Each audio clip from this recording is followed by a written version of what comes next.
இலங்கையில உங்களுக்கு இப்ப எல்லாருக்குமே தெரியும். எத பார்த்தாலும் கூடிட்டே போகுது. ஏன் தங்கம் விலை கூடுது, பொருட்களுக்கான விலை கூடுது, சாப்பாட்டு பொருட்களுக்கான விலை கூடுது. இந்த ஷேர் மார்க்கெட் என்னத்துக்காக கூடுது? இது பெரிய ஒரு கலவரமான ஒரு விஷயம். அதுவும் பெரிய அளவான பங்குகள். ஒரு வருஷத்துக்குள்ளே நான் நினைக்கிறேன் பெரிய அளவா அதிகரிச்சிருக்கு. நம்ம ராகேஷ் சர்மா இருக்காரு. எனக்கு இப்ப ஒரு விஷயம் சொல்லுங்க.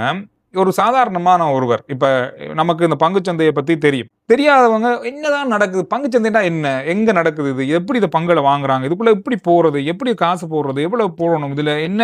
எப்படி நாங்க இதுல அக்கவுண்ட் திறக்கிறது? ஒரு மட்டக்களப்பில இருக்காரு ஒருத்தர். யாழ்ப்பாணத்துல ஒருத்தர் இருக்காரு. மலையத்துல ஒருத்தர் இருக்காரு. சாதாரணமா இந்த வீடியோ பார்த்து கொண்டிருக்காரு. அவருக்கு இந்த பங்குச்சந்தைக்குள்ள எப்படி வாரதுன்றத பேசிக்கா, சாதாரணமா எப்படி நுழையலாம் அப்படின்றத மட்டும் சொல்லுங்க. இரண்டு விதமா நாங்கள் பிரிப்போம். ஒன்று இலங்கையர்கள் அல்லது இலங்கை அல்லாதவர்கள், அதாவது வெளிநாட்டவர்கள். இலங்கையர்கள், வெளிநாட்டவர்கள் 2 பேருக்கும் பொதுவாக இந்த கருத்தை பகிர்ந்து கொடுக்கு.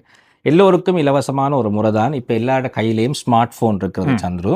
நீங்கள் அந்த ஸ்மார்ட் ஃபோனை எடுத்து சிஎஸ்சி மொபைல் ஆப் என்ற ஒரு ஆப் இருக்கிறது, Colombo stock exchange mobile app. அந்த ஆப்பை நீங்கள் தரவிறக்கம் செய்ய வேண்டும், டவுன்லோட் பண்ண வேண்டும்.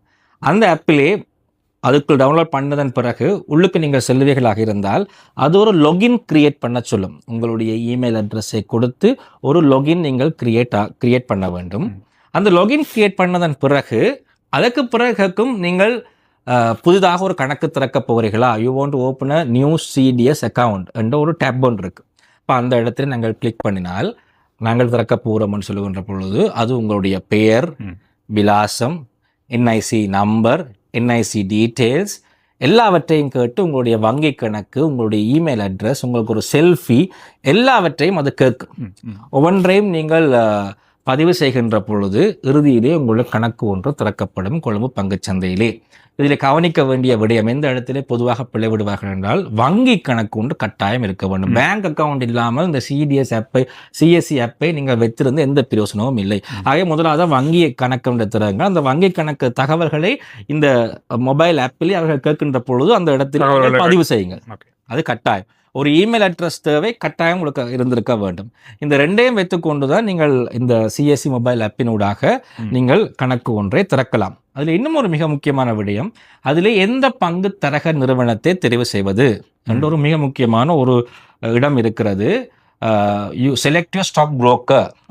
கட்டாயம் தேவைதான். அதாவது இலங்கையிலே பங்குச்சந்தையிலே முதலீடு செய்வதாக இருந்தால் நேரடியாக போய் ஸ்டாக் மார்க்கெட்லேயே முதலீடு செய்ய முடியாது. நீங்கள் ஒரு பங்கு தரகர் மூலமாகத்தான் ஸ்டாக் மார்க்கெட்டுக்குள்ளே போக வேண்டும்.